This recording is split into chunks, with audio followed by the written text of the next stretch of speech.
যে ধারক সমান্তরাল হলে তার ধারকত্ব আমরা কীভাবে বের করতে পারি। আজকে আমরা বলীয় ধারকের ধারকত্ব বের করা শিখব।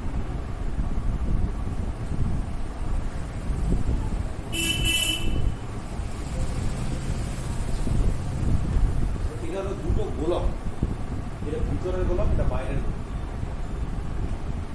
এটা হলো সমকেন্দ্রিক, মানে ভিতরের গোলক হলো যেটা কেন্দ্র আর বাইরের গোলক হলো সেটাই কেন্দ্র। তাহলে দুটো আলাদা আলাদা গোলক, কিন্তু দুটো গোলকের কেন্দ্রটা হলো সেম। এদেরকে আমরা বলি সমকেন্দ্রিক গোলক। এখন এটা হচ্ছে প্রথম জনের ব্যাসার্ধ R1, এটা দ্বিতীয় জনের ব্যাসার্ধ R2। আচ্ছা, প্রথম জনকে যদি আমরা ব্যাটারির সাথে যুক্ত করি আর দ্বিতীয় জনকে যদি গ্রাউন্ডে যুক্ত করি, তাহলে এটাও একটা ধারকের মতো আচরণ করে। দুটো গোলক আছে, এটা ভিতরের গোলক যার ব্যাসার্ধ R1, এটা বাইরের গোলক যার ব্যাসার্ধ R2। ভেতরের গোলকটা আর বাইরের গোলকটা, দেখো এই যে মাঝের দূরত্বগুলো আছে সেইগুলো সমান্তরাল, কারণ ব্যাসার্ধ কিন্তু কোনো জায়গাতে চেঞ্জ হবে না। তাহলে এই মাঝের দূরত্বটা অলওয়েজ সব জায়গাতে চেঞ্জ, মানে একই থাকে। তাহলে এইটাকে ব্যাটারি পজিটিভ সাথে লাগালে এর মধ্যে যে পরিমাণ আধান যায় তাকে আমরা বললাম কিউ। আর বাইরের গোলকে যে পরিমাণ আধান আবিষ্ট হয় সেটা হলো মাইনাস কিউ। বাইরের পৃষ্ঠে প্লাস কিউ আবিষ্ট হবে, কিন্তু ওটা ভূমিষ্ঠ থাকায় ওটা গ্রাউন্ডে চলে যাবে। তাহলে সেই অনুসারে আমরা যদি ভেতরের গোলকটার নাম নিই এ, এ গোলকের আধান কিউ, বি গোলকের মাইনাস কিউ, মাঝখানে একটা দূরত্ব আছে। আচ্ছা, এখানে বললাম যে একটা জিনিস পরাবিদ্যুৎ ধরে দেওয়া আছে যার পরাবৈদ্যুতিক দূরত্ব কে। এই গোলকগুলোর মাঝে যে ফাঁকা জায়গা আছে, ফাঁপাটা, এখানে একটা পরাবৈদ্যুতিক কে। এখানে একটা তড়িৎগ্রস্ত, একটা হলো গ্রাউন্ডে, মাঝে পরাবিদ্যুৎ আছে। সুতরাং এটা একটা ধারকের মতো আচরণ করতে পারে। তাহলে দুটো পরিবাহী গোলক, যার একটা ভেতরে আছে একটা বাইরে আছে। ছোটটার ব্যাসার্ধ R1, বাইরেটার ব্যাসার্ধ বড়টার R2। ছোটটাকে করেছি আমি আধানের সাথে যুক্ত, বড়টাকে করেছি গ্রাউন্ড। তাহলে ছোটটায় আধান আছে, বড়টায় বিপরীত পরিমাণ আধান আবিষ্ট হয়েছে, যেটা আমরা জানি গোলকে হয়। আর এটা আমরা পেয়েছি। তাহলে সেই অনুসারে আমাদেরকে বার করতে হবে এই বলীয় ধারকের ধারকত্ব। যেহেতু আকারে বলে যাবে বলে বলীয় ধারক, এই ধারকত্বটা বার করার ক্ষেত্রে আচ্ছা দেখো ভেতরের গোলক বিভব কত হলো? যদি ভেতরের গোলকের নাম এ দিয়ে আর বাইরের গোলকের নাম বি, তাহলে ভেতরের গোলকের বিভব যদি ভি এ ধরি, তাহলে দেখো ওর আধান হলো কিউ। আর বিভবের ফর্মুলা হলো q divide by 4πε0। Epsilon naught দিব না, এখানে 4πk∁0 দিব, কারণ পরাবিদ্যুৎ দূরত্ব কে আছে। কিন্তু দেখো ভেতরের গোলকটার ব্যাসার্ধ কত R1, সেটা ব্যাসার্ধ সেটাই দূরত্ব হিসেবে কাজ করে। বাইরের গোলকটা বিভব যদি ভিবি ধরি, দেখো বাইরের গোলকে আধান কত আছে মাইনাস কিউ, তলায় 4π, এটারও ক্ষেত্রে পরাবিদ্যুৎ কে কাজ করছে। তাহলে কে সঙ্গে শূন্য মাধ্যমে তড়িৎ ε0। কিন্তু দেখো বড় গোলকের ব্যাসার্ধ হলো R2, তাহলে এখানে আমরা লিখলাম R2। তাহলে মোট বিভব দুজন গোলক মিলে কত হলো? তাহলে দুজন গোলক মিলে মোট বিভব যেটা হবে সেটা বি, সেটা হবে ভি এ প্লাস প্রথম জনের প্লাস দ্বিতীয় জনের। ভি এর জায়গায় আমি বসালাম Q divide by 4πk∁0 R1, এখানে Q divide by 4πk∁0 R2। তাহলে কিউ ডিভাইড বাই 4πk∁0 যদি কমন চলে যায়, তাহলে থাকছে 1/R1 মাইনাস 1/R2। তাহলে q divide by 4πk∁0 R1 R2 লসাগু, এখানে থাকছে R2 মাইনাস R1। এটা হচ্ছে বিভব। কিন্তু আমার বার করতে হবে ধারকত্ব সি। আমরা ধারকত্ব সি মানে জানি যে আধান by voltage Q by V. এখন দেখো মোট আধান কোনটা? মোট আধান আলটিমেটলি কাজ করছে কিউ, মাইনাস কিউ কাজ করছে। কিন্তু আমরা জানি ধারকের এখানে যদি প্লাস কিউ ওখানে মাইনাস কিউ হয়, আমরা শুধু মানটা নিই। তাহলে আধান হিসেবে কাজ করছে শুধু কিউ।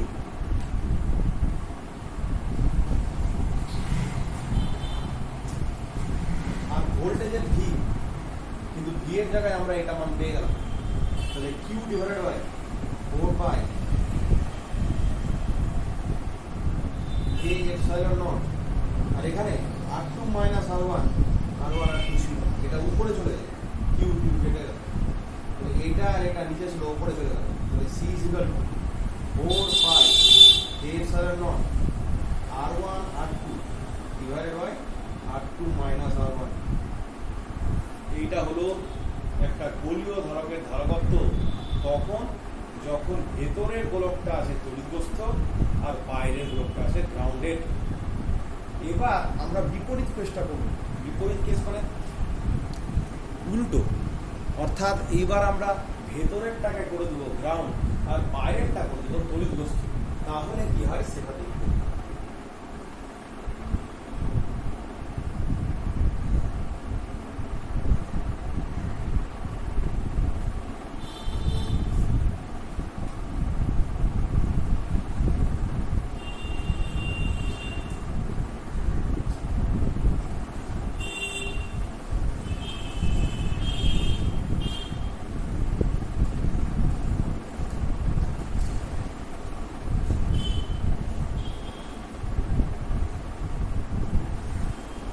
দেখো আবার একই জিনিস, ভেতরের গুলো এ আর দাও আর একটা বি আর মাঝে পরাবিদ্যুৎ বিধি শিখে এইবার কি করবো, বাইরেরটাকে তড়িতের সাথে যুক্ত করলাম আর এখানে গ্যাপ করে ভেতরেরটাকে নিয়ে কোথায় করলাম, গ্রাউন্ড। এইবার একটু কেসটা আলাদা হয়ে যাবে। দেখো বাইরের গোলকটা, এই যে বাইরের জায়গাটা মানে এই যে বাইরের গুলো এরকম আছে, সমগ্র বাইরের জায়গা আমরা ফিজিক্সের ক্ষেত্রে ধরে নিই যে বাইরের জায়গাটা গোটাটাই গ্রাউন্ডের মতো আচরণ করছে। অর্থাৎ এটা যদি গোলক থাকে তাহলে সমগ্র, অর্থাৎ এই গোলকটা সমগ্র বাইরের জায়গাটায়, এই গোলকটা সমগ্র বাইরের জায়গাটায় গ্রাউন্ডের মতো আছে। কিন্তু এই গোলকটার ভেতরে যে গোলকটা আছে সেটাকেও গ্রাউন্ড করেছে। তাহলে এই যে যদি বাইরের গোলকটা তুমি ধরো তাহলে ভেতরেও গ্রাউন্ড আর বাইরেও গ্রাউন্ড। এই অবস্থাতে কি হয়, দুটো গ্রাউন্ডের সাথে দুরকম বিভব ভাব আধান ভাগ। যখন আমি একে এর সাথে প্লাসের সাথে কন্ট্যাক্ট করলাম, বললাম এর মধ্যে থেকে আধান হলো কিউ, কিন্তু কিউ আধানটা এসে এক জায়গায় স্টেবল থাকবে না, একটা পার্ট বাইরে থাকবে। আমি বললাম যে Q2 বাইরে দিয়ে গেল, আরেকটা পার্ট থাকবে ভিতরে Q1। কেন হলো, এই Q2টা বাইরের গ্রাউন্ডের সাথে ইন্টারাকশন করে আর এই Q1টা ভিতরের গ্রাউন্ডের সাথে ইন্টারাকশন করে। তাহলে কোনো পরিবাহী যদি ভেতরেও গ্রাউন্ড থাকে আর বাইরেও গ্রাউন্ড থাকে তাহলে তাকে যে আধান পাঠানো হয় সেই আধানটা দুটি ভাগে ভাগ হয়ে যাবে। একটা থাকে তার বাইরের পৃষ্ঠে যে বাইরের গ্রাউন্ডের সাথে ইন্টারাকশন করে, একটা থাকে ভেতরের পৃষ্ঠে যে ভেতরের গ্রাউন্ডের সাথে ইন্টারাকশন করে। তো এক্ষেত্রে বাইরের টাকা আধান দিলে এখানে Q1 এখানে Q।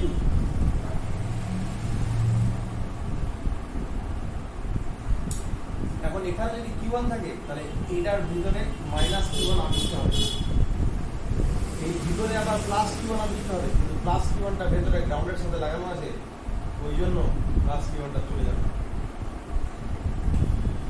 তাহলে এটা Q2 এটা Q1 আর এই Q1 এর জন্য আবার এখানে ভিতরে আবিষ্ট হয়েছে মাইনাস Q1। তাহলে এইটা আমরা এত দূর অবধি পেলাম। তো এইবার আবার আমরা আগের মতো বার করবো। যদি আমরা চলে আসি ই গোলক,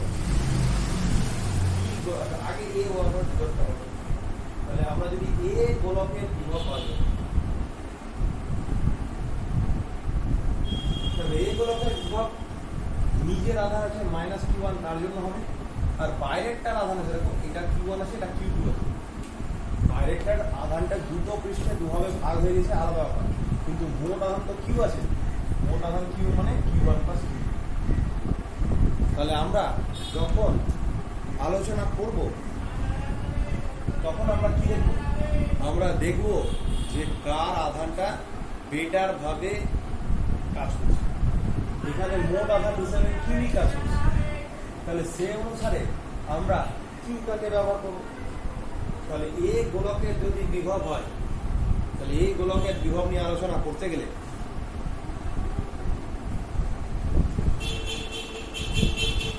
নিজের আধান আছে মাইনাস Q1 আর বাইরের আধান আছে Q। তাহলে নিজের জন্য বিভব কত, নিজের জন্য বিভব এটা হবে VA। তাহলে আধান আছে মাইনাস Q1 4 পাই কে এপসাইলন নট থাকলো, আর সঙ্গে ওর দূরত্ব আছে ওরকম ওরকম যদি বাইরের গোলকটার জন্য আমরা বিভব নিতে চেষ্টা করি,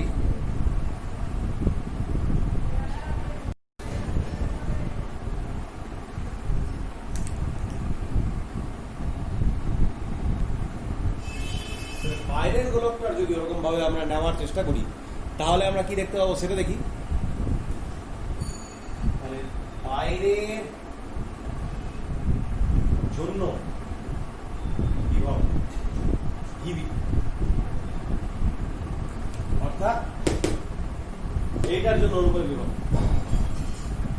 সেইটা হবে বাইরেরটার দেখো মোট আধান আছে কিউ 4 পাই কে এপসাইলন নট, ওর ক্ষেত্রে ছিল এর ক্ষেত্রে হবে, কিন্তু বাইরেরটার দূরত্ব কত হচ্ছে কেন্দ্র থেকে R2, তাহলে এখানে হবে R2। তাহলে অতএব মোট বিভব মানে এই দুটোকে আমাকে যোগ করতে হবে, তাহলে বিএ প্লাস, কিন্তু ভেতরের গোলকটা গ্রাউন্ডেড, যদি কেউ গ্রাউন্ডেড থাকে তাহলে তার মোট বিভব সর্বদা 0 হয়ে যায়, কারণ মাটির সাথে যে যুক্ত থাকবে তার আধান 0 হবে, গ্রাউন্ড করা মাত্রই আধান চলে যাবে। আধান যদি 0 না হয় ভোল্টেজটা অ্যাটলিস্ট 0 হবে, কারণ ও কারোর সাথে লেনদেন আর করতে পারবে না। তাহলে যেহেতু ভেতরটা গ্রাউন্ডেড, তাহলে ওর মোট বিভবটা হয়ে গেল 0 দিয়ে minus Q1 divide by 4 pi epsilon naught কে R1, মানে Q divide by 4 pi epsilon naught কে R ইকুয়াল টু 0। তাহলে এটা যদি এদিকে চলে আসে, তাহলে Q1 ডিভাইড বাই 4 পাই কে epsilon naught R1 is equal to Q divide by 4 pi কে এপসাইলন নট R। এটা যদি কেটে যায়, তাহলে Q1 এর মান পেলাম Q into R1 by R। তাহলে এটা আমাদের প্রথম কাজ, Q1 অর্থাৎ ভিতরের আধানটা পেলাম Q into R1 divided by R2। তাহলে আমাদের এই সম্পর্কটা কাজে লাগবে, এটা আমরা মিলিয়ে দিই। তাহলে এবার ভেতরের গোলকের মোট বিভব 0 হয়ে গেল। এবার আমি বাইরের গোলকে যাব, দেখি বাইরের গোলক আমাকে কি দেয়।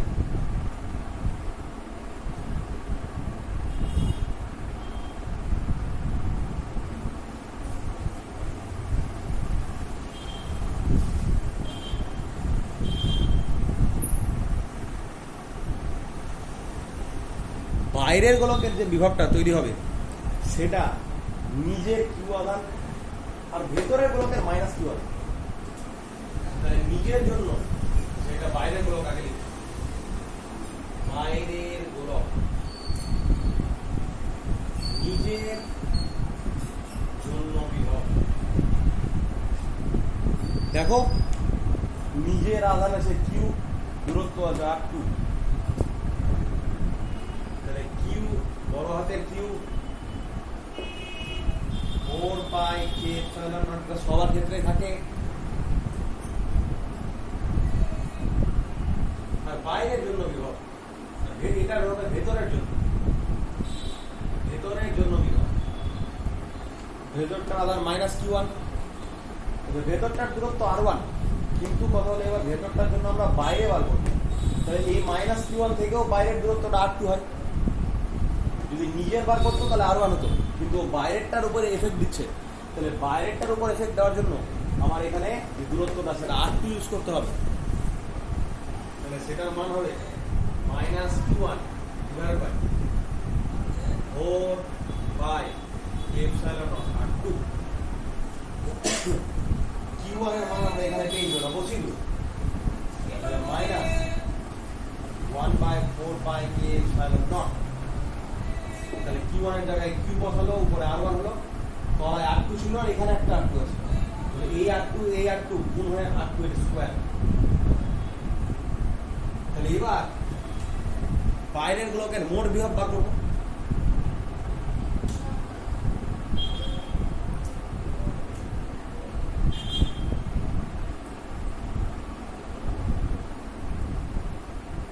তাহলে বাইরের গোলকের মোট বিভব যদি আমি V ধরি, তাহলে তাহলে নিজের জন্য প্লাস ভেতরের জন্য।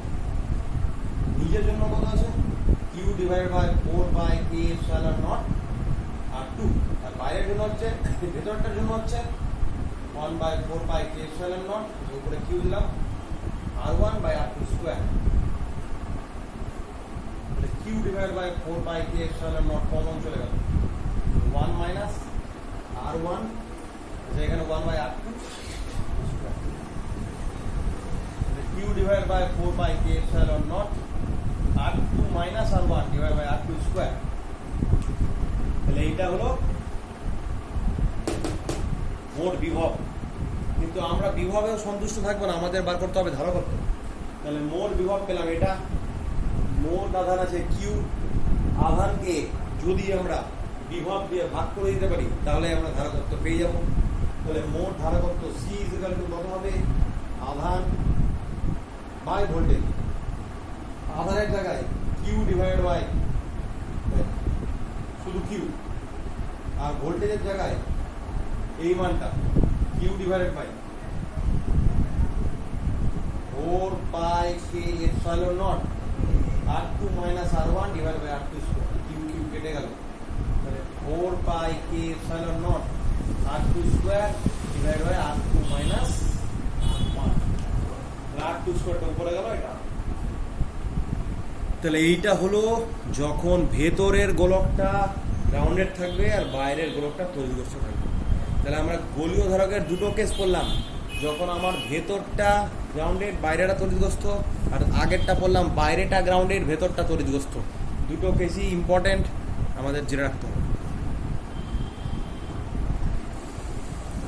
এবার আমরা যেটা জানবো সেটা হলো ধারকের মধ্যে একক আয়তনের সঞ্চিত শক্তি, বা যাকে আমরা বলি ধারকের সঞ্চিত শক্তি ঘনত্ব। আমরা একটা ধারক নিলাম, আমরা সমান্তরাল পাত ধারক পড়ে এসেছি, এটা দুটো পাত মানে আমরা যাকে রেখার আকারে আঁকছিলাম এবার 3 ডাইমেনশনে গেছি। আমরা শুধু এই দিকটা এতক্ষণ ধরে দেখছিলাম, এবার আমরা টোটালটা দেখবো। তাহলে এটা উপরের পাত, এটা নিচের পাত। আমি একটা ঘরের মতো করে এই পাতগুলোকে বন্ধ করে নিই। তাহলে এটা দুটো ধারকের পাত, কিন্তু এই পাতের ক্ষেত্রফল এ, এই পাতের ক্ষেত্রফল এ। এই পাতের ক্ষেত্রফলে আধান আছে কিউ, এটারও আধান আছে মাইনাস কিউ। পাত দুটার মাঝে যে দূরত্ব তাকে আমি ধরলাম ডি। এখন আমরা পড়ে এসছি ধারকের সঞ্চিত শক্তি। যদি ধারকটার ধারকত্ব সি হয় তাহলে ধারকের সঞ্চিত শক্তি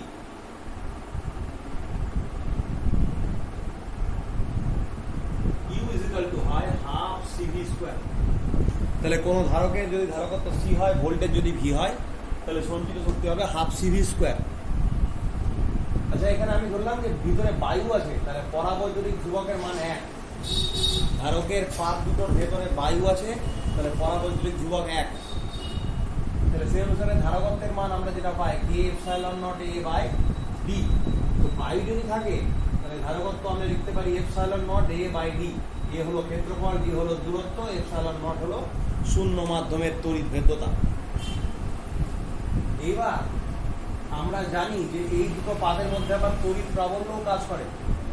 একটা পাত থেকে অন্য পাতে তড়িৎ প্রাবল্যকে দূরত্ব দিয়ে গুণ করলে আমরা ভোল্টেজ পাই। তাহলে দুটো ধারকের মধ্যে যে তড়িৎ প্রাবল্য কাজ করছে সেটা ই, পাত দুটোর মধ্যে দূরত্ব ডি ধরেছি, তাহলে তড়িৎ প্রাবল্যকে দূরত্ব দিয়ে গুণ করলে আমি পেয়ে যাচ্ছি ভোল্টেজ। তাহলে এই মানটা আর এই মানটা এখানে পুট করে দেওয়া যায়।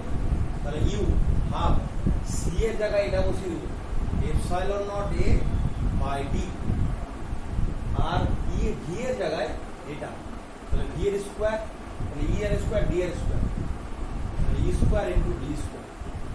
একটা ডি ডি কেটে গেল, তাহলে ইউ এর মান হলো half epsilon naught E square আর সঙ্গে এ ইনটু ডি। দেখো ধারকটার ক্ষেত্রফল হলো এ আর ডি হলো তার দৈর্ঘ্য বা উচ্চতা। ক্ষেত্রফলকে উচ্চতা দিয়ে গুণ করলে আমরা পাই আয়তন। আয়তন মানে হলো দৈর্ঘ্য ইনটু প্রস্থ ইনটু উচ্চতা। কিন্তু দৈর্ঘ্যকে প্রস্থ দিয়ে গুণ করলে হয়ে যায় ক্ষেত্রফল, তাহলে ক্ষেত্রফলকে উচ্চতা দিয়ে গুণ করলে পাচ্ছি আয়তন। তাহলে এই যে শক্তি ইউ পরিমাণ যে শক্তি, সেটা তো এই ধারকের মধ্যে সঞ্চিত থাকে, আর ওই ধারকটার আয়তন হলো a ইন্টু ডি। তাহলে আমরা বলতে পারি যে a ইন্টু ডি আয়তনের সঞ্চিত শক্তি হলো ইউ। তাহলে a ইন্টু ডি আয়তনে সঞ্চিত শক্তি ইউ, অর্থাৎ একক আয়তনে সঞ্চিত শক্তি ছোট হাতের ইউ ইজ ইকুয়াল টু বড় হাতের U divided by a into D. এই একক আয়তনে যে পরিমাণ সঞ্চিত শক্তি থাকে তাকে বলা হয় শক্তি ঘনত্ব বা এনার্জি ডেনসিটি। শক্তি ঘনত্ব বা এনার্জি ডেনসিটি। এই ইউ এর মান half epsilon naught E square a into d divided by a into d. এটা কেটে গেলে তাহলে শক্তি ঘনত্ব হলো half epsilon naught E square. তাহলে half into epsilon naught into E square করলে আমরা যে রাশিটা পাই তাকে বলা হয়ে থাকে ধারকের শক্তি ঘনত্ব বা এনার্জি ডেনসিটি।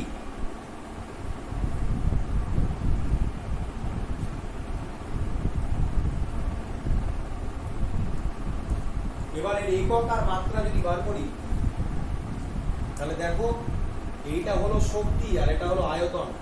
তাহলে শক্তি ঘনত্ব এটা হলো শক্তি বাই আয়তন। শক্তি একক হলো জুল, আয়তন হলো মিটার কিউব। তাহলে জুল মিটার মাইনাস 3 এটা হলো শক্তি ঘনত্বের একক। আর যদি মাত্রা বার করতে যাই তাহলে কি করে বার করবো? এটা হলো জুল মানে কার্য, কার্যের মাত্রা হলো m l square t to the power -2। আর এটা হলো দৈর্ঘ্য, দৈর্ঘ্যের মাত্রা l, তার মাথায় -3। তাহলে এটা 2 আর -3 তাহলে -1।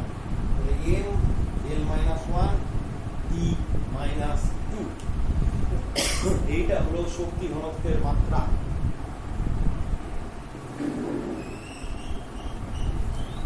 তাহলে dimension of energy density and unit of energy density তো আমরা জানলাম। এরপরে আমরা জানবো ধারকের সমবায়, কম্বিনেশন অফ ক্যাপাসিটেন্স। ধারকের সমবায়, কম্বিনেশন অফ ক্যাপাসিটেন্স।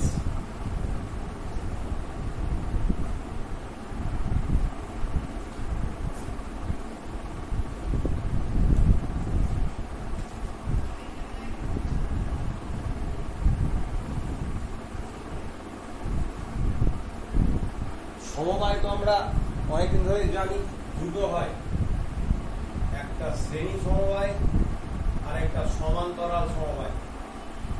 প্রথমে আমরা যে সমবায়টা জানবো সেটা হলো শ্রেণী সমবায় বা সিরিজ কম্বিনেশন অফ ক্যাপাসিটেন্স।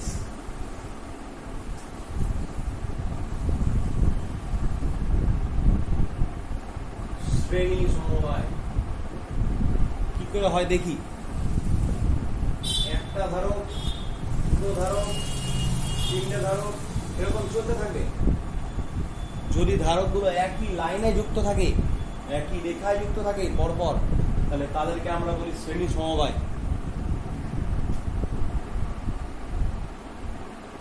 এখানে যদি আমি প্লাস কিউ আধান দিই তাহলে এটা প্লাস কিউ হবে, এটা মাইনাস কিউ হবে। আবার এটা প্লাস কিউ হবে, এটা মাইনাস কিউ হবে। এটা প্লাস কিউ হবে, এটা মাইনাস কিউ হবে। আর যেটা থাকবে সেটা গ্রাউন্ডে চলে যাবে। তাহলে দেখো একটাতে প্লাস দিলে এটাতে আবেশের ফলে মাইনাস, আবার প্লাস আবার মাইনাস, আবার প্লাস আবার মাইনাস, বাকিটা চলে গেল।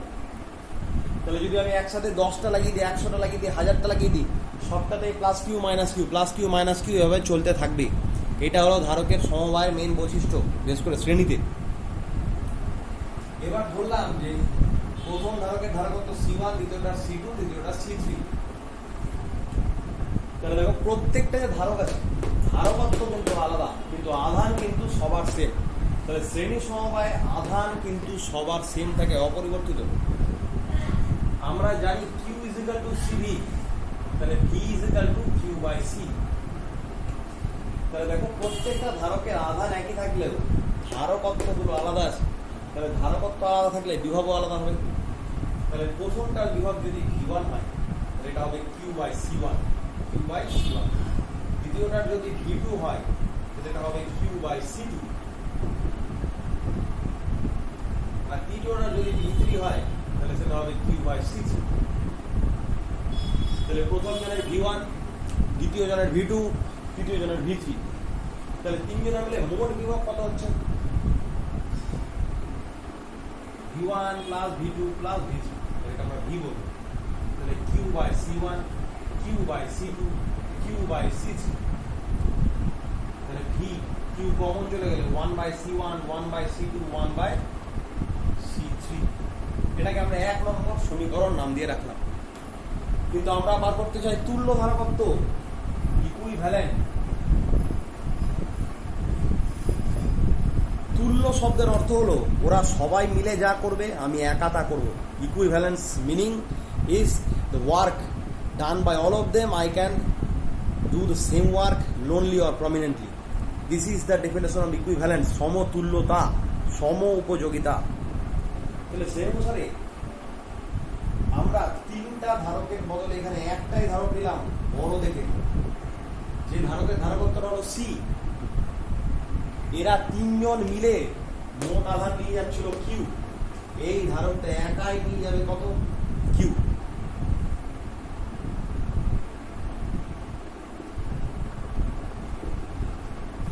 এরা তিনজন মিলে মোট বিভব হয়েছিল ভি, যেহেতু ইকুইভ্যালেন্ট তাহলে একাই বিভব হবে ভি।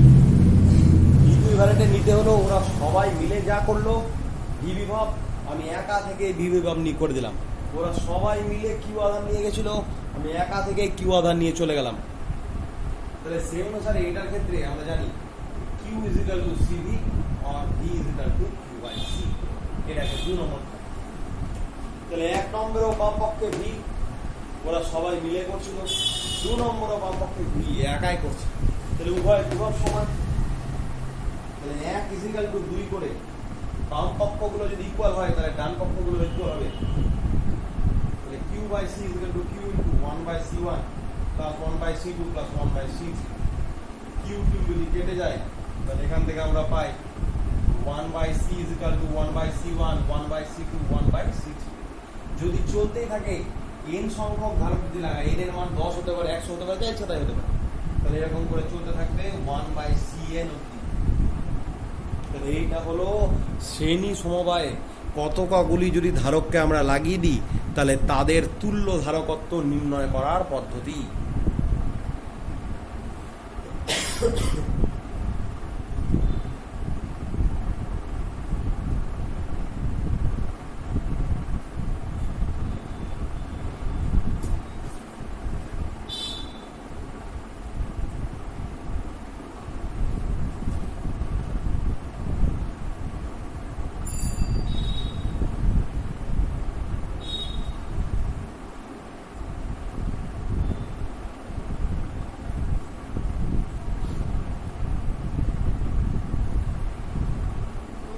এইবার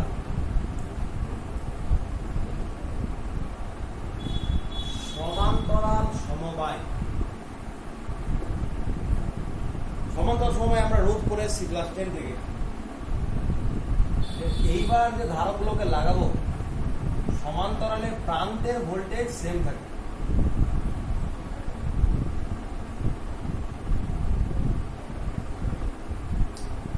তিনটা ধারক লাগালাম, আগের গুলো একই লাইনে ছিল কিন্তু এটা একই লাইন না, লাইনগুলো আলাদা আলাদা, সবার প্রান্তগুলো সেম। এবার কথা হলো যে এদের দু প্রান্তে যদি ভোল্টেজ আমি ভি দিয়ে দিই তাহলে এই দুই প্রান্তে যদি ভোল্টেজ ভি হয় তাহলে এর দু প্রান্তেও ভোল্টেজ ভি, এরও দু প্রান্তে ভোল্টেজ ভি, এরও দু প্রান্তে ভোল্টেজ ভি। তাহলে সমান্তরাল সমবায় যেহেতু সবার প্রান্তগুলো সেম, তাহলে সবার দু প্রান্তে যে ভোল্টেজগুলো থাকছে সেই ভোল্টেজগুলো সেম থাকে, ভোল্টেজের কোনো পার্থক্য ঘটে না। এটার ধারকত্ব C1, এটার ধারকত্ব C2, এটার ধারকত্ব C3। এখন এখান থেকে আধান বেরোবে, আধানটা বেরিয়ে বললাম যে কত আধান এলো? Q। কিউ আধান এখানে এসে তিনটা পদ পাচ্ছে। প্রথম পদ এখানে গেল Q1, দ্বিতীয় পদ এখানে গেল Q2, তৃতীয় পদ এখানে গেল Q3। ওরকমই আবার Q1, Q2, Q3 এখানে দিয়ে এসে তাহলে Q1, Q2, Q3। প্রথম জনের ধারকত্ব C1 আর বিভব V। তাহলে আমরা লিখতে পারি Q1 C1V, Q CV formula থেকে। ওরকম Q2 C2V আর Q3 C3V। তাহলে সেই অনুসারে মোট আধান যদি Q হয়, Qটাই তো ভেঙে তিনটা পার্ট হয়েছে, তাহলে Q লিখতে পারি Q1 plus Q2 plus Q3। এই মানগুলো যদি বসিয়ে দিই তাহলে C1V plus C2V plus C3V, এখান থেকে যদি V কমন চলে যায় তাহলে C1 plus C2 plus C3। এটা হচ্ছে মোট আধান, এটা এক নম্বর। এবার আবার আমরা তুল্য ধারকে চলে যাব। তুল্য ধারকের নীতি কি, যে ওরা তিনজন মিলে আধান নিয়ে যাচ্ছিল কিউ, আমি একাই নিয়ে যাবো কিউ। ওরা তিনজনের বিভব হচ্ছিল ভি, আমার একাই বিভব ভি। ওদের ধারকত্ব ছিল C1, C2, C3, আমার ধারকত্ব হচ্ছে C। তাহলে সেই অনুসারে আবার আমরা তুল্য ধারকের ক্ষেত্রে লিখতে পারি Q CV 2। তাহলে আবার দেখো ওরা তিনজন মিলে মোট আধান কিউ নিয়ে যাচ্ছিল, একাই কিউ নিয়ে যাচ্ছে। তাহলে এটা দুটোর বাম পক্ষ সেম, বাম পক্ষ যদি সেম হয় তাহলে ডান পক্ষ কি হবে, সেম হবে। তাহলে সেই অনুসারে CV V into C1 plus C2 plus C3, V কেটে গেলে C এর মান বেরোবে C1 plus C2 plus C3। তাহলে এখানে দেখো যোগ হয়ে গেল। যদি n সংখ্যককে দিই Cn, তাহলে এইভাবে আমরা সমান্তরাল সমবায়ে লাগানো ধারকগুলির ধারকত্বকে নির্ণয় করতে পারি।